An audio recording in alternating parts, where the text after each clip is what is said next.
এই নশ্বর দুনিয়াকে মহান আল্লাহ রাব্বুল আলামিন যেই দিন ইসরাফিলের সিংহায় ফুৎকার দেওয়ার মাধ্যমে যেই দিন পৃথিবীকে আল্লাহ ধ্বংস করে দিবেন, যেই দিন কিয়ামত সংগঠিত হয়ে যাবে, ওই দিনও হবে মুহররমের 10 তারিখ আশুরার দিন। সুবহানাল্লাহ। শুধু তাই নাই, এই মুহররমের সম্মান এত বেশি, এর পিছনে ইতিহাস রয়েছে।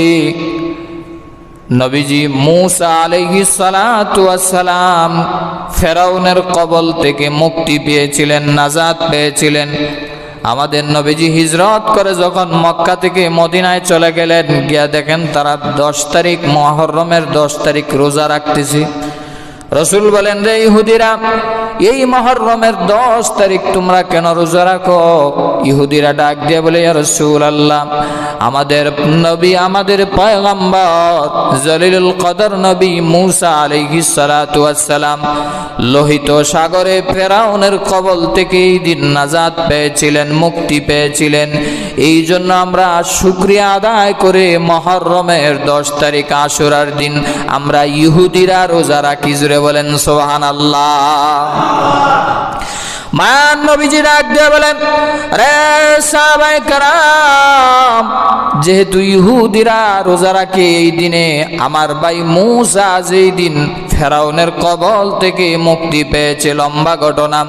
মূসা আলাইহিস সালাতু ওয়াস সালামের 6 লক্ষ উম্মত ছিল এবং 12টা গোত্রের লোক ছিল। তারা বনি ইসরাইল 12টা লোকে বিভক্ত ছিল, 12টা গোত্রে বিভক্ত ছিল।